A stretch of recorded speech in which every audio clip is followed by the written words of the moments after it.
Hello बच्चों, कल आप लोगों का जूलॉजी माइनर फर्स्ट पेपर है ना। और अगर आपने अभी तक कुछ नहीं पढ़ा है तो टेंशन लेने वाली बात नहीं है। मैंने आप लोगों के लिए आपकी यूनिट के बेस पे 10 इंपॉर्टेंट क्वेश्चंस बनाए और उनके आंसर्स भी दिए हैं। ठीक है, तो आप एक बार ये क्वेश्चंस को देख लो और आंसर्स को देख लो। अगर आपने कुछ नहीं पढ़ा है तो ये पढ़ के चले जाना, आप आराम से पास हो जाओगे। ठीक है, और आपको इस टाइप के क्वेश्चंस देखने को मिलेंगे। और पहला क्वेश्चन देखें तो वो है biochemistry and its importance in Indian knowledge system.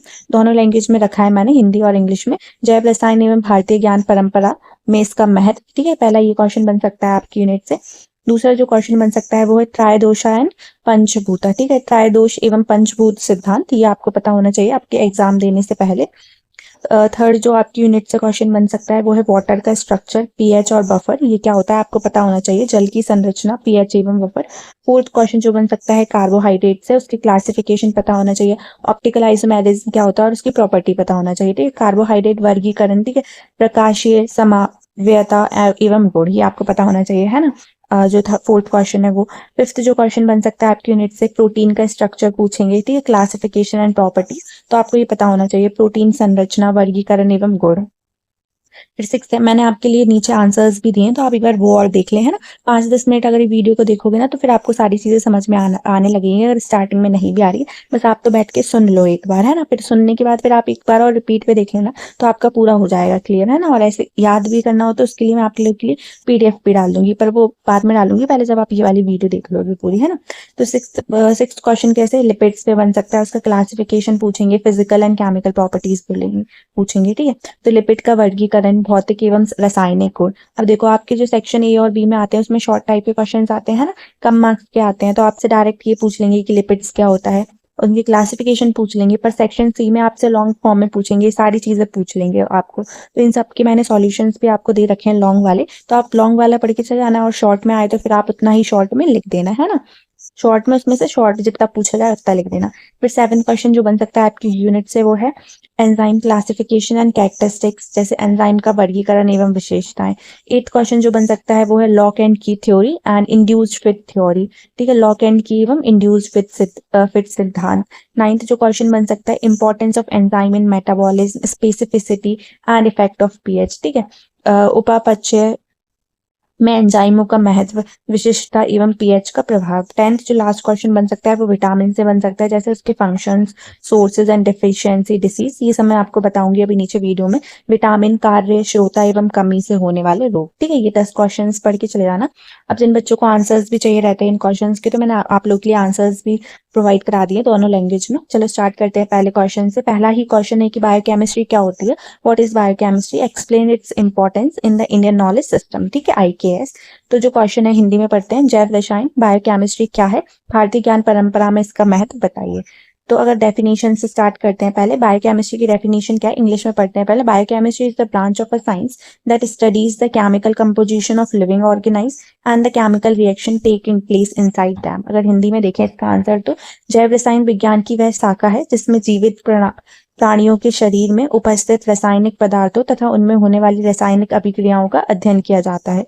यह जीव विज्ञान और रसायन विज्ञान का संयुक्त विषय है। ठीक है, आप इसको अच्छे से याद कर लेना डेफिनेशन को। फिर क्या है इंपॉर्टेंस ऑफ बायोकेमिस्ट्री, जैव रसायन का महत्व। तो पहला पॉइंट आप लिखोगे कि it explain the chemical basis of life. ठीक है, यह जीवन के रासायनिक आधार को स्पष्ट करता है। दूसरा आप इसमें पॉइंट लिखोगे इंपॉर्टेंस में, it helps in understanding metabolism and energy production.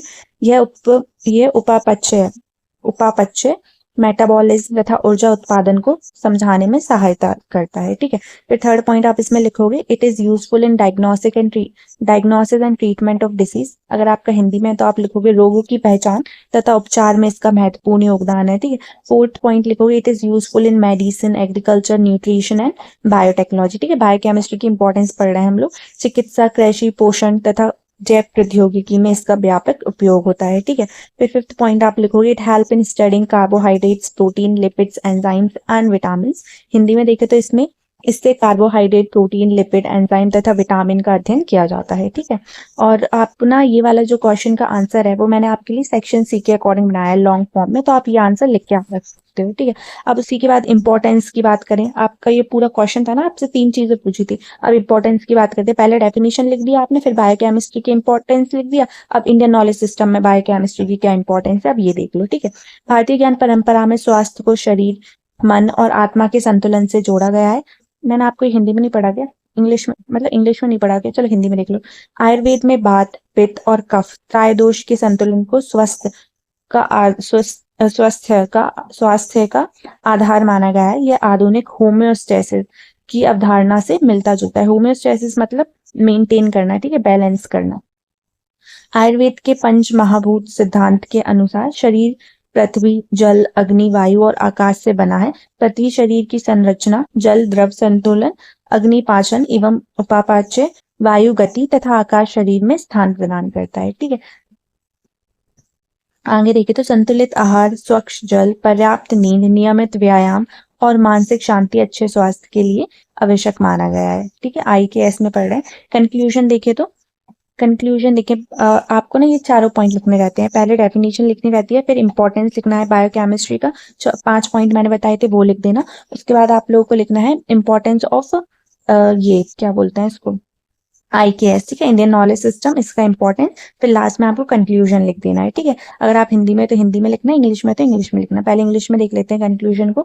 और biochemistry explains the chemistry of life, while the Indian knowledge system provides practical principle for maintaining health. Both together help in understanding the human body and disease prevention.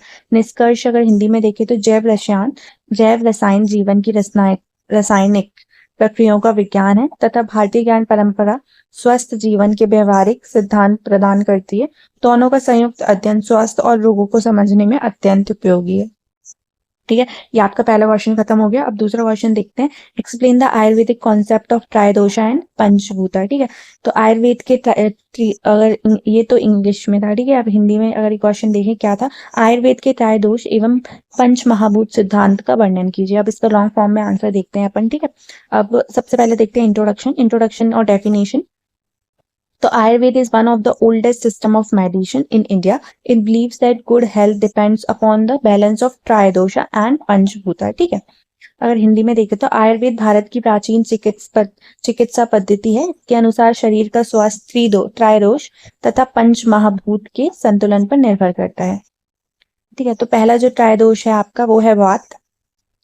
वाता controls movement, breathing, circulation and nervous function. वात शरीर की गति, श्वासन, रक्त संचार तथा तांत्रिका तंत्र को नियंत्रित करता है। ठीक है, फिर सेकंड जो है आपका त्रायदोष में पित्त।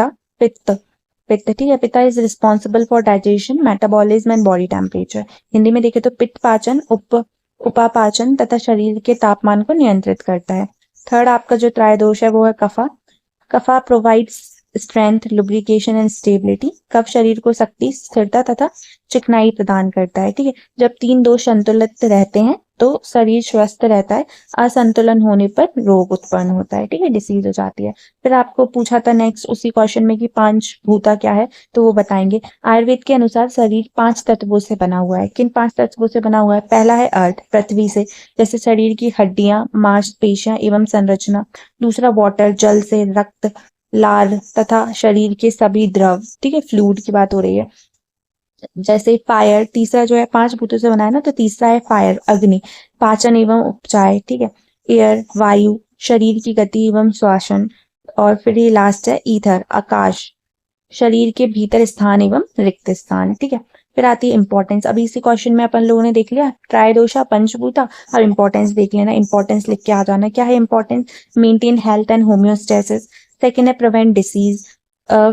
फिर नेक्स्ट है इम्प्रूव डाइजेशन, प्रमोट्स, ये क्या हेल्प करते हैं, ठीक है, इनकी क्या इंपॉर्टेंस है? Promote physical and mental wellbeing. अगर इसको हिंदी में देखें तो हिंदी में नहीं है पर वो आप उससे समझ जाना। ठीक है, ये सिद्धांत शरीर को संतुलन बनाए रखते हैं, रोगों को रोकथाम करते हैं तथा शारीरिक एवं मानसिक स्वास्थ्य को बेहतर बनाते हैं। ये हिंदी में ही लिखा है, वो पॉइंट में नहीं, इसमें पैराग्राफ के फॉर्म में लिख दिया। तो यह सिद्धांत शरीर में संतुलन बनाए रखते हैं, इंपॉर्टेंस बता रहे हैं, रोगों का रोकथाम करते हैं तथा शारीरिक एवं मानसिक स्वास्थ्य को बेहतर बनाते हैं। ठीक है, फिर कंक्लूजन लिखोगे आप इसमें, है ना। ये चारों पॉइंट्स लिखने रहते हैं कि the tridosha and panchabhuta concept from the foundation of Ayurveda are closely related to the modern concept of maintaining body balance. ठीक है, त्रयोदोष एवं पंच महाभूता आयुर्वेद की आधारशिला है तथा आधुनिक होम्योस्टेसिस की अवधारणा से मेल खाते हैं। फिर आता है आपका क्वेश्चन 3 देख लो क्या है। Describe the structure of water, explain pH scales and buffer. जल की संरचना का वर्णन कीजिए, पीएच स्केल तथा बफर को समझाइए। चलो तो समझाते हैं क्या क्या पूछा है। सबसे पहले देखते हैं वाटर क्या है, मोस्ट अबंडेंट सब्सटेंस है लिविंग ऑर्गेनाइज में। About 60% of the human body is made up of water. Hindi में देखते हैं जल जीवित प्राणियों का सबसे महत्वपूर्ण घटक है। मानव शरीर का लगभग 60 से 70% भाग जो है वो जल से बना हुआ है। ठीक है, तो ये बोला है कि बहुत ज्यादा इंपॉर्टेंट है लिविंग ऑर्गेनाइज के लिए, और 60 से 70% जो हमारी ह्यूमन बॉडी है वो पानी से बनी हुई है। स्ट्रक्चर ऑफ वाटर की बात करें तो जल की संरचना, तो एक water molecule consist of 2 hydrogen atom and 1 oxygen atom and joined by the covalent bond. मतलब इसको ऐसे याद रख लेना कि जो पानी का मॉलिक्यूल है इसमें 2 हाइड्रोजन एटम होते हैं और 1 ऑक्सीजन एटम होते हैं, और ये दोनों जो बाइंड होते हैं वो कोवेलेंट बॉन्ड के थ्रू होते हैं, ज्वाइन होते हैं। ठीक है, जल का एक अणु 2 हाइड्रोजन तथा 1 ऑक्सीजन परमाणु से मिलकर बना होता है। इसका आकार वी शेप का होता है, वी शेप याद रख लेना। और यह ध्रुवीय है, पोलर अणु है। ठीक है, पोलर है। फिर अगर हम प्रॉपर्टीज की बात करें, जल के गुणों की बात करें, ठीक है, ये वही क्वेश्चन चल रहा है आपका पूरा।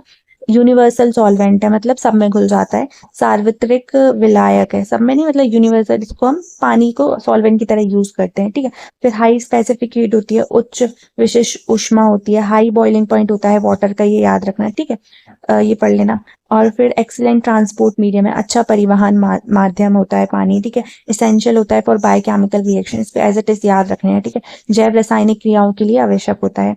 फिर हम पढ़ते हैं नेक्स्ट क्वेश्चन में पूछा था पीएच क्या है। pH is the measure of hydrogen ion concentration in a solution। English में है तो ये याद कर लेना, अगर आप हिंदी में है तो याद कर लेना। pH किसी विलायन की अम्लीय या क्षारीय प्रकृति का माप है। ठीक है, क्षारीय प्रकृति का माप है। फिर आपसे नेक्स्ट क्वेश्चन में पूछा था कि पीएच स्केल क्या होती है। तो पीएच स्केल ये बताती है कि वो जो पानी है वो एसिडिक है या कोई भी चीज न्यूट्रल है या एल्कलाइन है। वो एसिडिक कब होगा, अम्लीय क्या होगा, जब वो पीएच उसकी 0 से 6 पे होगी। ठीक है, तो एसिडिक होगा। अगर 7 होगी तो न्यूट्रल होगा, जिसको उदासीन बोल रहे हैं।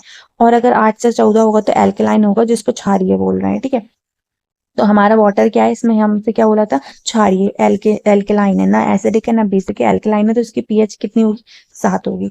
फिर आता है नेक्स्ट, अपन से क्वेश्चन में पूछा था बफर क्या है। बफर्स देख लो, इंग्लिश में देख लो। Buffers are solution that resist change in pH when small amount of acid or base are added. Hindi में पढ़ लो, बफर ऐसा विलयन है, ये पढ़ लेना। ठीक है, विलयन होता है जो थोड़ी मात्रा में अम्ल या क्षार मिलाने पर भी पीएच को लगभग स्थिर बनाए रखता है। ठीक है, मतलब एसिड और बेस, मतलब वो है कि अगर थोड़ा भी चेंज आता है तो थोड़ा सा एसिड मिलाने में वो न्यूट्रल कर देगा, या फिर बेस मिलाने पे न्यूट्रल कर देगा। ठीक है, इंपॉर्टेंस ऑफ बफर का महत्व क्या है, तो वो देख लेते हैं। अपन ने सारी चीजें जो जो पूछा था वो पढ़ लिया, इंपॉर्टेंस देखेंगे हम। तो एक तो पीएच को मेंटेन करता है बफर, है ना एसिडिक होने देता ना बेसिक होने देता, न्यूट्रल रखता है। सेकंड, एंजाइम एक्टिविटी में हेल्प करता है बफर, मेंटेन करता है होम्योस्टेसिस बैलेंस को। ठीक है, एक्सप्लेन करता है, एसेंशियल होता है मेटाबॉलिक रिएक्शंस के लिए। अगर हिंदी में देखें तो बफर रख के पीएच को नियंत्रित रखते हैं, एंजाइम की क्रिया को सुचारू बनाते हैं तथा शरीर में आंतरिक संतुलन बनाए रखते हैं। ठीक है, ये याद रखना, ये पता होना चाहिए आप लोगों को। फिर कंक्लूजन देखते हैं इस क्वेश्चन में, कंक्लूजन भी लिखना बहुत इंपॉर्टेंट होता है। Water is essential for life because it acts as a solvent, transport medium, and temperature regulator. pH and buffer are important for maintaining normal biochemical reactions. Hindi में देखें तो जल जीवन का आधार है तथा pH और बफर शरीर की सभी जैव रासायनिक क्रियाओं को सामान्य रूप से चलाने में महत्वपूर्ण भूमिका निभाती है। ठीक है, अगर हम फोर्थ क्वेश्चन की बात करें तो फोर्थ क्वेश्चन देख लो क्या है। Define carbohydrates and explain there classification, optical, isomerism and physical and chemical properties. Hindi में कार्बोहाइड्रेट की परिभाषा दीजिए, उनका वर्गीकरण, प्रकाशीय समावयता तथा भौतिक एवं रासायनिक गुणों का वर्णन कीजिए। ठीक है, अब इस क्वेश्चन में जो जो पूछा है उसके आंसर्स लिखते हैं हम लोग। पहले तो डेफिनेशन देखते हैं कि कार्बोहाइड्रेट्स होता क्या है। Carbohydrates are organic compounds made up of carbon, hydrogen and oxygen. They are the primary source of energy for living organise. Hindi में देख लो, कार्बोहाइड्रेट कार्बन, हाइड्रोजन तथा ऑक्सीजन से बने कार्बनिक यौगिक हैं। ये जीवित प्राणियों के लिए ऊर्जा का मुख्य स्रोत है। ठीक है, फिर देखते हैं डेफिनेशन इंग्लिश में, ऐसा ही रिपीट हो गया, नेक्स्ट करते हैं। जनरल फॉर्मूला की बात करें अगर हम कार्बोहाइड्रेट की, तो वो होता है C2CH2O का होल एन, इसको ऐसे लिख सकते हैं। आपको ग्लूकोज का फॉर्मूला पता होगा C6H12O6, है ना। यहाँ से अगर आप 6 कॉमन ले लोगे तो क्या बचेगा, ये C बचेगा H2O, और ये N की जगह हम क्या लिख देंगे, 6 लिख देंगे, ठीक है। ऐसे करके आपका फॉर्मूला बन जाएगा। ये थोड़ा वैसे हो गया ना, यहाँ लिख देती हूँ 6, तो ये टाइप का फॉर्मूला बन गया, है ना। चलो आगे बढ़ते हैं। क्लासिफिकेशन ऑफ कार्बोहाइड्रेट की बात करें तो कार्बोहाइड्रेट्स जो है वो मोनोसेक्राइड्स होते हैं, ठीक है, डाइसेक्राइड्स होते हैं और पॉलीसेक्राइड्स होते हैं। 3 में विभाजन किया है। तो पहले देखिए मोनोसेक्राइड्स क्या होते हैं, इनको हम क्या बोलते हैं हिंदी में, एकल शर्करा। ग्लूकोज जिसके एग्जाम्पल है ग्लूकोज, फ्रक्टोज एंड गैलेक्टोज, इनको मोनोसेक्राइड बोलते हैं। इनके एग्जाम्पल याद रखना है, ठीक है। और फिर दूसरे आते हैं डाइसेक्राइड। डाइसेक्राइड्स वो होते हैं जिनको अगर हम तोड़ें तो वो क्या देते हैं हमको, मोनोसेक्राइड्स देते हैं। जैसे कि इनको दोआ शर्करा, ये पढ़ा नहीं जा रहा है, ये बोलते हैं, ठीक है। जिसमें आता है सुक्रोज। सुक्रोज को अगर हम हाइड्रोलाइसिस करते हैं तो हमें क्या मिलते हैं, फ्रक्टोज और ग्लूकोज मिलते हैं, और माल्टोज और लैक्टोज, ठीक है। ये आपके डाइसेक्राइड्स हैं, याद कर लेना एग्जाम्पल्स को। फिर आता है पॉलीसेक्राइड्स। पॉलीसेक्राइड्स को हम तोड़ते तो 2 से 10 यूनिट देते हैं, ठीक है। और उनको पॉलीसेक्राइड करते हैं हाइड्रोलाइसिस करने पे, जैसे कि स्टार्च हो गया, और बहुत सारी भी दे सकते हैं, मैनी है ना पॉलीसेक्राइड्स। और सेलुलोज, इनको याद रखना, ठीक है। इनके इंपॉर्टेंस और फंक्शंस भी पूछ सकते हैं, क्या किस चीज में यूज होते हैं ये। फिर आपको नेक्स्ट क्वेश्चन में पूछा था कि ऑप्टिकल आइसोमेरिज्म क्या होता है, तो इसको प्रकाशीय समयावता क्या होता है। सम कार्बोहाइड्रेट, इंग्लिश में देख लेते हैं, some carbohydrates have the same molecular formula but different special arrangement and these are called the optical isomerism, ठीक है। तो हिंदी में देख लो, कुछ कार्बोहाइड्रेट समान आणविक सूत्र रखते हैं लेकिन उनकी त्रिविमीय संरचना अलग होती है। इन्हें प्रकाशीय समावित कहते हैं, जैसे कि डी ग्लूकोज और एल ग्लूकोज, ठीक है। फिजिकल प्रॉपर्टीज की बात करें, ठीक है, भौतिक गुण इसकी कार्बोहाइड्रेट की, तो ये स्वीट होते हैं टेस्ट में, स्वाद में मीठे होते हैं, सॉल्युबल होते हैं वाटर में, जल में घुलनशील होते हैं, ठीक है, क्रिस्टलाइन होते हैं नेचर में, और कलरलेस होते हैं, मतलब इनका कोई कलर नहीं होता, रंग नहीं होता, ठीक है। कलरलेस होते हैं इसका मतलब ये नहीं कि सफेद होते हैं, इनका कोई कलर नहीं होता। अगर केमिकल प्रॉपर्टीज की बात करें कार्बोहाइड्रेट्स की, जिनको बोलते हैं रासायनिक गुण, तो ऑक्सीडेशन, ठीक है, ऑक्सीकरण करते हैं, रिडक्शन करते हैं, हाइड्रोलिसिस करते हैं। अभी हाइड्रोलिसिस करके डाइसेक्राइड्स मोनोसेक्राइड में कन्वर्ट हो रहे थे ना, सुक्रोज, ग्लूकोज एंड फ्रक्टोज में, ठीक है। फिर फर्मेंटेशन करते हैं। फिर फंक्शंस को अगर हम देखें तो ये मेन सोर्स है कार्बोहाइड्रेट्स का, मेन सोर्स ऑफ है एनर्जी, ठीक है, ऊर्जा का मुख्य स्रोत है, जैसे ग्लूकोज है, ठीक है। Stored as a glycogen, glycogen जैसे स्टोर करते हैं, जो कि एक पॉलीसेक्राइड है, ठीक है, ग्लाइकोजन के रूप में संग्रह है। स्ट्रक्चर रोल इन प्लांट्स, पौधों में संरचनात्मक कार्य करते हैं, ठीक है। Component of nucleic acid, nucleic अम्लों का भाग है कार्बोहाइड्रेट्स।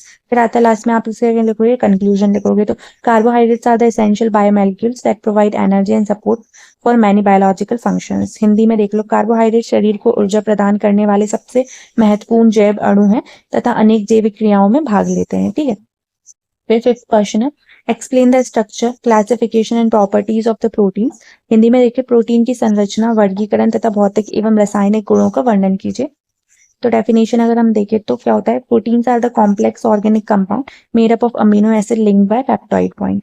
तो प्रोटीन क्या है, प्रोटीन जो है वो अमीनो अम्लों से बने जटिल कार्बनिक यौगिक हैं जो पेप्टाइड बांधों द्वारा जोड़े गए हैं, ठीक है। तो अमीनो एसिड क्या होता है, अमीनो एसिड की जो बेसिक यूनिट होती है, प्रोटीन की जो बेसिक यूनिट होती है वो अमीनो एसिड होती है, ठीक है। तो 2 अमीनो एसिड जो है वो पेप्टाइड बॉन्ड से जुड़कर हमारे लिए क्या बनाते हैं, प्रोटीन बनाते हैं। सिर्फ 2 नहीं, मतलब ऐसे बहुत सारे प्रोटीन अमीनो एसिड जो है वो जुड़कर प्रोटीन्स बनाते हैं, और वो किसके थ्रू ज्वाइन होते हैं, पेप्टाइड बॉन्ड के थ्रू होते हैं। तो मैंने ये हिंदी में भी बता दिया आप लोगों को, ठीक है, ये पढ़ लेना आप लोग, एज इट इज याद कर लेना। फिर आता है स्ट्रक्चर ऑफ प्रोटीन। प्रोटीन की संरचना की बात करें तो प्रोटीन जो है 3 टाइप की होती है। एक होती है प्राइमरी स्ट्रक्चर, जिसमें हम क्या बोलते हैं, प्राथमिक संरचना, जिसमें सीक्वेंस ऑफ अमीनो एसिड होता है, अमीनो अम्लों का क्रम। दूसरी होती है सेकेंडरी स्ट्रक्चर, जो कि द्वितीयक संरचना बोलते हैं, जो कि 2 टाइप में डिवाइड होती है। एक होती है अल्फा हेलिक्स और एक होती है बीटा हेलिक्स। अल्फा हेलिक्स तथा बीटा हेलिक्स, और इसमें बहुत सारे बॉन्ड्स होते हैं, हाइड्रोजन बॉन्ड, डाइसल्फाइड बॉन्ड, है ना, ये सारे बॉन्ड्स होते हैं। फिर आती है टर्शरी स्ट्रक्चर, जिसको तृतीयक संरचना बोलते हैं, 3 डायमेंशनल फोल्डिंग होती है इसके अंदर, ठीक है। फिर आती है 4 टाइप की होती है, क्वार्टनरी स्ट्रक्चर्स भी होते हैं इसमें, जिसको बोलते हैं चतुर्थक संरचना। इसमें एसोसिएशन होता है 2 और मोर पॉलीपेप्टाइड चेन का, ठीक है। तो 2 और मोर पॉलीपेप्टाइड चेन मिलकर क्वार्टनरी स्ट्रक्चर्स बनाती हैं प्रोटीन का, ठीक है, 2 या अधिक पॉलीपेप्टाइड श्रृंखलाओं का संयोजन। आपको जो मैं बता रही हूँ इतना तो एटलीस्ट पता होना चाहिए आपके एग्जाम के लिए। फिर आता है क्लासिफिकेशन। क्लासिफिकेशन में देखें तो प्रोटीन का क्लासिफिकेशन पढ़ना है। जो सिंपल प्रोटीन होती है जिनको हम सरल प्रोटीन बोलते हैं वो क्या होती है, एल्ब्यूमिन होती है और ग्लोब्यूलिन होती है, ठीक है। एल्ब्यूमिन होती है और ग्लोब्यूलिन होती है, ठीक है। एल्ब्यूमिन जो है वो ऑस्मेटिक प्रेशर को मेंटेन करती है, ठीक है, और ग्लोब्यूलिन जो है वो डिफेंस में हेल्प करती है। फिर आता है कॉन्जुगेटेड प्रोटीन। कॉन्जुगेटेड प्रोटीन जिनको संयुक्त प्रोटीन बोलते हैं वो होती हैं ग्लाइकोप्रोटीन्स और क्या होती हैं, लिपोप्रोटीन्स। ग्लाइकोप्रोटीन्स ग्लाइकोजन्स और बनती हैं और लिपोप्रोटीन जो है वो लिपिड से बनती हैं। फिर आता है डेराइव प्रोटीन। डेराइव प्रोटीन क्या होती है, व्युत्पत्र प्रोटीन होती है, ठीक है। ये नाम याद रखना, डेराइव प्रोटीन क्या होती है, तो डिटेल में नहीं जाना, टाइम भी नहीं है। कॉन्जुगेटेड प्रोटीन और सिंपल प्रोटीन। क्लासिफिकेशन पूछे तो इन तीन में विभाजित कर देना, एग्जाम्पल लिख के आ जाना, इनफ है, ठीक है, क्योंकि क्वेश्चन वैसे भी बहुत बड़ा है। सब चीज आपको डिटेल में एक्सप्लेन करने की जरूरत नहीं, जितना बताया है उतना कर देना, ठीक है। फिर फिजिकल प्रॉपर्टीज की अगर हम बात करें तो वो कैसी होती है, कोलाइडल नेचर की होती है, ठीक है। हाई मॉलिकुलर वेट होता है, प्रोटीन की बात कर रहे हैं, ठीक है। उच्च आणविक भार होता है, सॉल्युबल और इनसॉल्युबल, घुलनशील और अघुलनशील भी होती है। डिनेचुरेशन की बात करें तो जैसे टर्शरी स्ट्रक्चर है ना, वो डिनेचुरेट हो जाता है अगर हम ज्यादा टेम्परेचर दे देते हैं तो। ऊष्मा से विकृतीकरण, ठीक है। फिर आता है केमिकल प्रॉपर्टीज की बात करें, रासायनिक गुण की बात करें किसकी, प्रोटीन्स की, तो हाइड्रोलाइसिस, ठीक है, जल अपघटन हो जाता है, कोगुलेट हो जाती है, जमाना, डिनेचुरेशन हो जाता है, विकृतीकरण, ठीक है, कलर रिएक्शंस, रंग अभिक्रय, ये सब होता है, ठीक है, देती है प्रोटीन में। फंक्शंस की बात करें प्रोटीन का तो ग्रोथ एंड रिपेयर में हेल्प करती है, ठीक है, उत्तकों की वृद्धि एवं मरम्मत करती हैं। दूसरी formation of enzymes and hormone, enzyme एवं हार्मोन का निर्माण करती हैं, ठीक है। इम्यूनिटी प्रोवाइड करती हैं, प्रतिरक्षा, ट्रांसपोर्ट ऑफ ऑक्सीजन, ऑक्सीजन का परिवहन बॉडी में। अब कंक्लूजन देख लो। कंक्लूजन अगर हम देखें तो proteins are the building blocks of the body and perform structural, catalytic and regulatory function. Protein शरीर के निर्माण, वृद्धि, मरम्मत तथा अनेक जैव रासायनिक क्रियाओं के लिए आवश्यक होती हैं। अगर हम, ठीक है, ये था आपके लिए पूरा ये क्वेश्चन था। अब 6th क्वेश्चन देखते हैं। टोटल 10 क्वेश्चन है, तो बने रहें और एक बार पढ़ के चले जाएं, है ना। अगर आपने कुछ भी नहीं पढ़ा है तो लास्ट के 1 घंटे में 2 घंटे में ये कंप्लीट हो जाएगा। मैं तो 1 घंटे में कर दूंगी। Classify lipids, explain the physical and chemical properties of the lipids. अब लिपिड्स के बारे में पढ़ते हैं कि लिपिड्स के प्रकार क्या होते हैं, उसकी फिजिकल एंड केमिकल प्रॉपर्टीज क्या होती हैं। लिपिड का वर्गीकरण कीजिए तथा उनके भौतिक एवं रासायनिक गुणों का वर्णन कीजिए। सबसे पहले डेफिनेशन से स्टार्ट करते हैं कि लिपिड क्या होता है। Lipids are organic compound that are insoluble in water. Water में नहीं घुलता ये, बट सॉल्युबल होता है ऑर्गेनिक सॉल्वेंट में, जैसे कि ईथर और क्लोरोफॉर्म। अगर हिंदी में देखिए, लिपिड ऐसी कार्बनिक यौगिक है जो जल में अघुलनशील है, लेकिन ईथर तथा क्लोरोफॉर्म जैसे कार्बनिक विलायकों में घुलनशील होता है, ठीक है।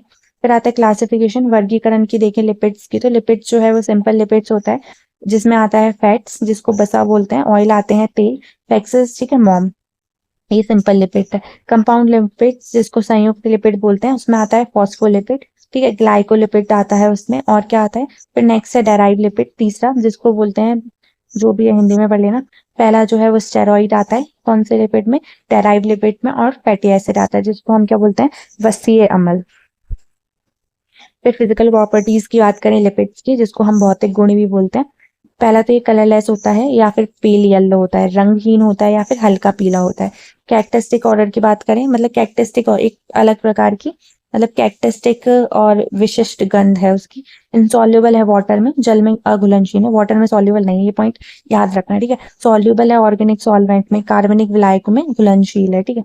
डेंसिटी लो होती है, ये भी याद करना, ठीक है। कम घनत्व होता है। फिर केमिकल प्रॉपर्टीज की बात करें लिपिड्स की, तो रासायनिक गुण, हाइड्रोलाइसिस, ये सब में कॉमन है तो आप देख लेना, है ना। कुछ भी आए तो आप लिख देना कि ये देख लेना हाइड्रोलाइसिस करता है। हाइड्रोलाइसिस होता क्या है, ये फैट को ब्रेक करता है into glycerol and fatty acid. Lipid जो है फैट्स को ब्रेक करता है किसमें, ग्लिसरॉल एंड फैटी एसिड में। वसा जल अपघटन द्वारा ग्लिसरॉल एवं वसाई अम्लों में टूट जाता है। फिर नेक्स्ट आता है सल्फोनिफिकेशन, क्या ये करता है, लिपिड सल्फोनिफिकेशन करता है, जिसको साबुनीकरण भी बोलते हैं। जो रिएक्शन है फैट्स की, इसमें क्या होता है, हम जो फैट्स हैं उनकी रिएक्शन करवाते हैं एल्कली से, और हम क्या बनाते हैं, सोप बनाते हैं। तो क्षार के साथ वसा की अभिक्रिया से साबुन बनता है, ठीक है, ये याद रखना। हाइड्रोजनेशन, सल्फोनिफिकेशन कराता है लिपिड, ठीक है, हाइड्रोजनेशन करवाता है, हाइड्रोलिसिस करवाता है। हाइड्रोजनेशन क्या होता है, इसमें क्या होता है, जो अनसैचुरेटेड ऑयल्स होते हैं, अनसैचुरेटेड ऑयल जिनमें सिंगल बॉन्ड और डबल बॉन्ड होता है, उनको वो जिनमें डबल बॉन्ड और ट्रिपल बॉन्ड होता है उसको कन्वर्ट कर देता है सैचुरेटेड फैट में जिनमें सिंगल बॉन्ड होता है, ठीक है। असंतृप्त तेलों को संतृप्त वसा में परिवर्तित करता है। ये याद रखना है कौन? लिपिड। रेंसिडिटी, रेंसिडिटी क्या होता है ये देख लो पहले। Oxidation of fat causes unpleasant smell and taste, उसको रेंसिडिटी बोलते हैं, जो कि लिपिड करवाता है। ठीक है, तो अगर इसमें देखें वसा के ऑक्सीनीकरण से दुर्गंध एवं खराब स्वाद उत्पन्न होता है। ठीक है, उसका अगर ऑक्सीडेशन हो जाता है फैट्स का तो। फिर अगर हम फंक्शन की बात करें तो फंक्शंस क्या होता है? एनर्जी स्टोर करता है, ऊर्जा का भंडार होता है, इंसुलेशन करवाता है, ठीक है, ऊष्मा संरक्षण होता है, सेल मेम्ब्रेन फॉर्मेशन में हेल्प करता है, ठीक है, कोशिका झिल्ली का निर्माण करता है, विटामिन का एब्जॉर्प्शन करवाता है जैसे कि ए, डी, ई के, जो कि फैट सॉल्युबल विटामिन है। ठीक है, अगर आपको याद रखना है कि फैट बहुत सॉल्युबल विटामिन कौन सा है तो कीड़ा याद रख लेना, के, ई, डी, ए। ठीक है, ऐसे करके मैंने याद रखा है। वसा में घुलनशील विटामिन का अवशोषण। फिर कंक्लूजन को देखें हम तो lipids are essential biomolecules that store energy, protect organs and form cell membrane. ठीक है, लिपिड्स की बात करें तो लिपिड्स कंक्लूजन देख लें। लिपिड शरीर में ऊर्जा संचय, अंगों की सुरक्षा तथा कोशिका झिल्ली के निर्माण में महत्वपूर्ण भूमिका निभाते हैं। फिर 7th क्वेश्चन देखते हैं। 7th क्वेश्चन है classify enzyme and explain there characteristics. अब हम एंजाइम्स के बारे में पढ़ेंगे सब चीजें। तो एंजाइम का वर्गीकरण कीजिए तथा उनकी विशेषताओं का वर्णन कीजिए। यह आपका हिंदी में डेफिनेशन देख लेते हैं एंजाइम्स की। तो एंजाइम्स जो है बायोलॉजिकल कैटलिस्ट हैं, जो कि किससे बने हुए हैं? प्रोटीन से बने होते हैं, और ये इंक्रीज करते हैं rate of biochemical reaction without being consumed. ये रिएक्शन में पार्टिसिपेट नहीं करते, बस वो रेट ऑफ रिएक्शन है उसको बढ़ा देते हैं, बायोकेमिकल रिएक्शन को। हिंदी में पढ़े तो एंजाइम मुख्यतः प्रोटीन से बने जैविक उत्प्रेरक बायोलॉजिकल कैटलिस्ट हैं। ये शरीर में होने वाली रासायनिक अभिक्रियाओं की गति बढ़ाते हैं, परंतु स्वयं अभिक्रिया में समाप्त नहीं होते हैं। अगर एंजाइम की क्लासिफिकेशन की बात करें, ठीक है, एंजाइम का वर्गीकरण, तो पहले जो एंजाइम है वो होता है ऑक्सीडोरिडक्टेज, ऑक्सीकरण उपचाय एंजाइम। ठीक है, आप सिर्फ क्लास पढ़ लो, ठीक है, डिटेल में एक्सप्लेन करने का टाइम नहीं है, आप सिर्फ ये याद कर लेना। ठीक है, ट्रांसफेरेज क्या होता है? स्थानांतरण, ठीक है, एंजाइम। थर्ड होता है हाइड्रोलिसिस, जल उपघटन एंजाइम। फोर्थ है लाइसेस। फिफ्थ है आइसोमेरेज, ठीक है, समावेशीकरण एंजाइम। सिक्स्थ है लाइगेज। तो 6 क्लासेस में होता है डिवाइड एंजाइम्स, तो ये 6 क्लास पढ़ लेना। बंधन बनाने वाला एंजाइम, ठीक है।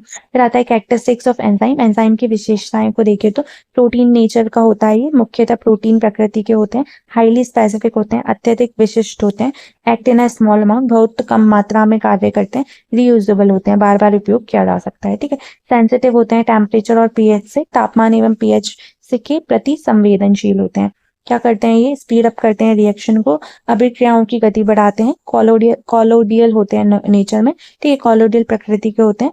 अगर हम इंपॉर्टेंस की बात करें एंजाइम्स की, तो ये डाइजेशन ऑफ फूड में हेल्प करते हैं, जैसे भोजन के पाचन में, एनर्जी प्रोडक्शन करवाते हैं, ऊर्जा उत्पादन, डीएनए आरएनए के सिंथेसिस में हेल्प करते हैं, डीएनए एवं आरएनए का निर्माण कराते हैं। ठीक है, मेटाबॉलिज्म में हेल्प करते हैं, उपापचय, सेल ग्रोथ एंड रिपेयर में हेल्प करते हैं, कोशिकाओं की वृद्धि एवं मरम्मत में। ठीक है, फिर इस क्वेश्चन का कंक्लूजन और देख लो। एंजाइम्स जो है वो एसेंशियल है for life because almost every biochemical reaction depends on them.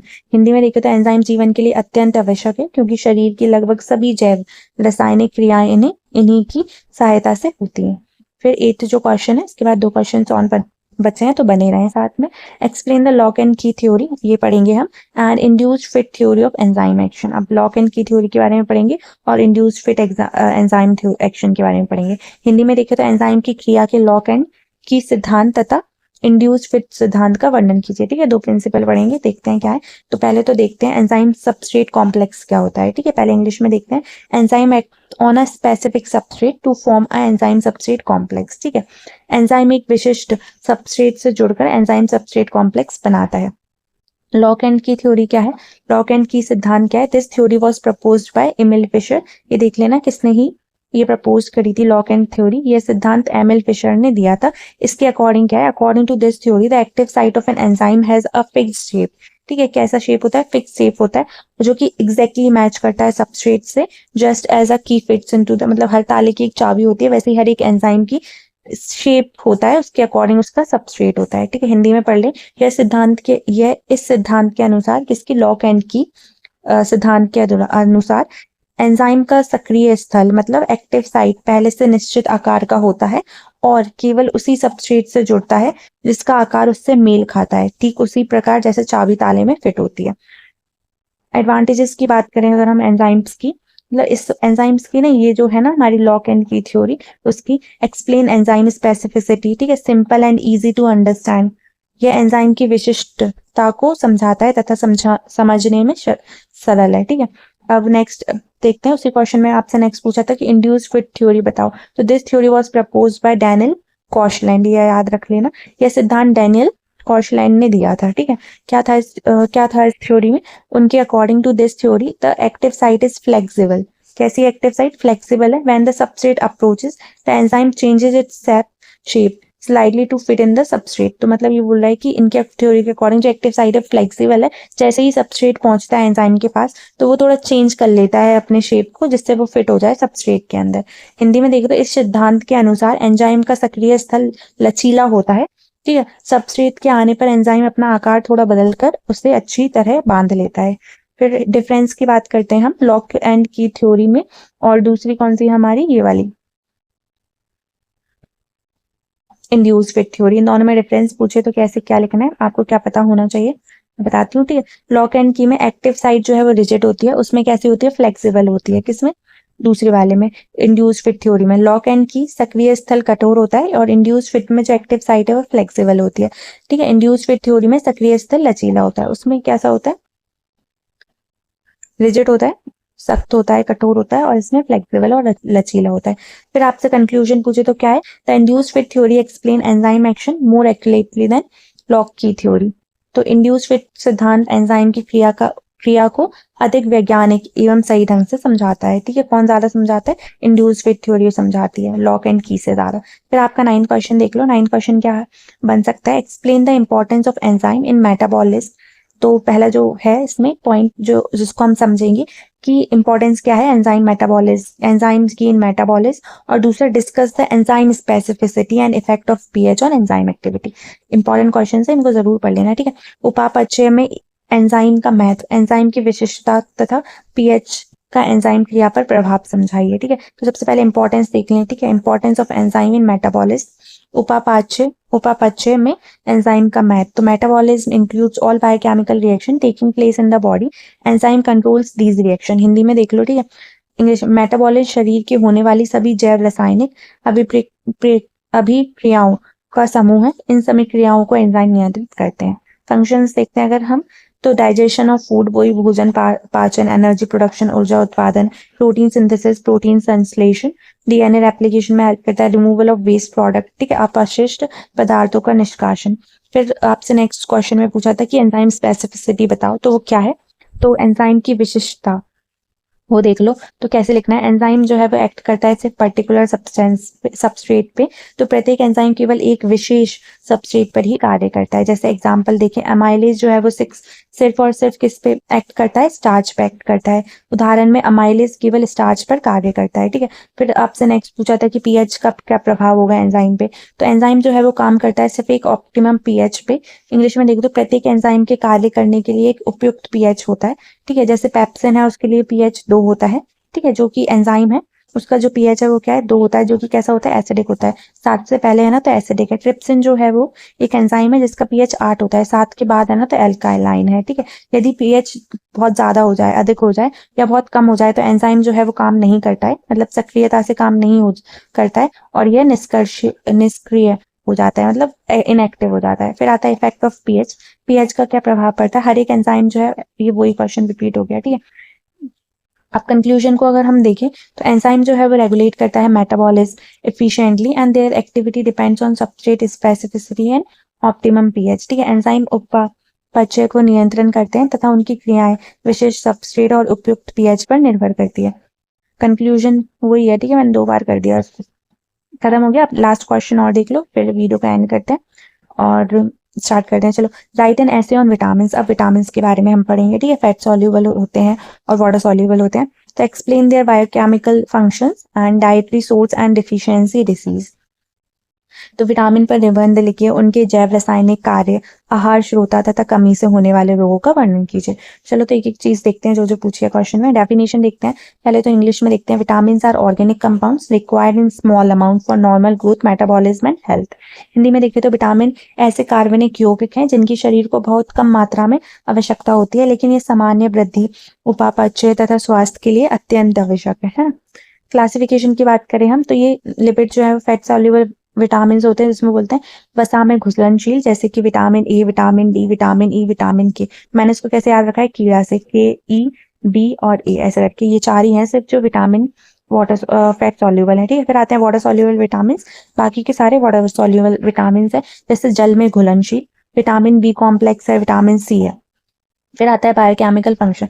अगर हम विटामिन की बायोकेमिकल फंक्शंस की बात करें तो ये कैसे हैं, जैव रासायनिक कार्य हैं। जैसे विटामिन ए विजन, ठीक है, जो कि कैरेट से मिलता है। कैरेट खाते हैं तो हमें क्या मिलता है, विटामिन ई मिलता है, जो हमारी दृष्टि को इम्प्रूव करता है, विजन को इम्प्रूव करता है। विटामिन डी जो है वो बोन्स के लिए इंपॉर्टेंट होता है, जो कि हमें किससे मिलता है, सन से मिलता है। फॉर्मेशन, हड्डियों का निर्माण करता है, ठीक है, बोन फॉर्मेशन। विटामिन ई जो है हमें सब्जियों से मिलता है, ठीक है, जो ग्रीन लीफी वेजिटेबल्स होती है उनसे। ये जो एंटीऑक्सीडेंट का काम करता है। विटामिन के जो है वो ब्लड क्लॉटिंग में हेल्प करता है, ठीक है, रक्त का थक्का बनाने में हेल्प करता है। फिर विटामिन बी कॉम्प्लेक्स ये एनर्जी मेटाबॉलिज्म में हेल्प करता है, ऊर्जा उपचाय में, ठीक है। विटामिन सी जो है वो हमें खट्टे फ्रूट्स जैसे सिट्रस फ्रूट्स होते हैं ना, लेमन वगैरह, इनसे मिलता है, ठीक है, जो कि बाउंड हीलिंग और इम्यूनिटी प्रोवाइड करता है, ठीक है, घाव भरने एवं प्रतिरक्षा में हेल्प करता है। फिर आपसे नेक्स्ट पूछा था कि इनके श्रोता क्या है, तो मैं श्रोता बता देती हूँ। डाइटरी सोर्स, आहार श्रोता, ठीक है, कहाँ से मिलते हैं, तो दूध से मिलते हैं हमें, ठीक है, अंडे से मिलते हैं, ग्रीन लीफी वेजिटेबल्स से मिलते हैं, हरी पत्तेदारी सब्जियों से मिलते हैं, फ्रूट से मिलते हैं, फिश से मिलते हैं, ठीक है, ट्रीज अनाज से मिलते हैं, सिट्रस फ्रूट से जैसे नींबू संतरा हो गया, है ना। फिर डेफिशिएंसी, अगर ये विटामिन अगर हमारी बॉडी में कमी हो जाए तो इससे क्या रोग होंगे, ठीक है, कमी से होने वाले रोग। तो विटामिन ए से नाइट ब्लाइंडनेस हो जाएगी, ठीक है, दिखना मतलब कम हो जाएगा। विटामिन जी से रिकेट्स हो जाएगा, ठीक है, बोन डिफॉर्मेशन जिसको बोलते हैं। विटामिन सी से स्कर्वी हो जाएगी, और विटामिन बी1 से बर्डवेरी करके डिसीज होती है वो हो जाएगी। विटामिन बी3 से पेलाग्रा हो जाएगा, ठीक है, पेलाग्रा। और विटामिन के की वजह से एक्सेसिव ब्लीडिंग हो जाएगी। अगर हमारे थोड़ा भी कट लग जाएगा ना तो वो रुक जाता है ना, अगर हम उसको दबा लेते हैं तो। अगर विटामिन के की कमी होगी ना तो फिर वो थक्का नहीं बनेगा, अधिक ब्लड जो है वो लॉस हो जाएगा, रक्त स्त्राव। अगर हम इंपॉर्टेंस की बात करें तो विटामिन जो है वो, विटामिन की इंपॉर्टेंस की बात करें तो vitamin regulate metabolism, improve immunity, support growth and prevent deficiency disease. Vitamin उपापचय को नियंत्रण करते हैं, प्रतिरक्षा बढ़ाते हैं, वृद्धि में सहायता करते हैं तथा अनेक कमी जनित रोगों से बचाते हैं। कंक्लूजन को देखें तो a balance diet contain all vitamin is essential for maintaining good health. सभी आवश्यक विटामिनों से युक्त संतुलित आहार अच्छे स्वास्थ्य और सामान्य शारीरिक कार्यों के लिए अनिवार्य है, ठीक है। तो ये सारे आप लोगों के लिए मेरे पास क्वेश्चंस थे। ये वाले क्वेश्चन से एक बार पढ़ के चले जाना। अगर आपने कुछ भी नहीं पढ़ा है तो एक्स्ट्रा आपको कुछ पढ़ने की जरूरत नहीं है। ये वाली वीडियो को अच्छे से देख लेना, एक बार समझ में नहीं आया तो दूसरी बार रिपीट करके देख लेना, और एक बार सुन लेना, ठीक है, एग्जाम से पहले देख लेना, 2-3 घंटे पहले देख लेना, है ना। तो एटलीस्ट आपके पास पेपर में कुछ लिखने के लिए होगा तो सही, ब्लैंक तो नहीं बैठे रहोगे, है ना। तो ये वाला एक बार पढ़ के जाना, आपके लिए बहुत ज्यादा इंपॉर्टेंट वीडियो है ये, है ना, मैंने बहुत मेहनत से भी बनाई है। तो आप लोग क्या करना है, इस चैनल को सब्सक्राइब कर लेना, एग्जाम स्टफ एनालिसिस को। नेक्स्ट आपका जो भी सब्जेक्ट है, जैसे माइनर सेकंड है तो उसका सिलेबस भेज देना, उसके भी मैं इंपॉर्टेंट क्वेश्चंस बना दूंगी 10। और आप टेलीग्राम चैनल से इसका पीडीएफ ले लेना, पहले इस वीडियो को देख लेना, ठीक है। और टेलीग्राम चैनल का लिंक कैसे मिलेगा, ये 2 मोड लिंक करके इस पर क्लिक करोगे तो यहाँ पे लिंक मिल जाएगा इसी यूट्यूब चैनल पे ही, ठीक है। फिर एग्जाम स्टफ एनालिसिस का ऑफिशियल ग्रुप ज्वाइन कर लेना, इस पर डाल दूंगी मैं। अपनी यूनिवर्सिटी के ग्रुप्स भी ज्वाइन कर सकते हो आप लोग, है ना। और अगर मेरी वीडियो पसंद आए तो लाइक कर देना, चैनल को सब्सक्राइब कर देना, और इन क्वेश्चंस को एक बार जरूर से पढ़ के जाना है, ठीक है। All the best for your exam, thank you so much.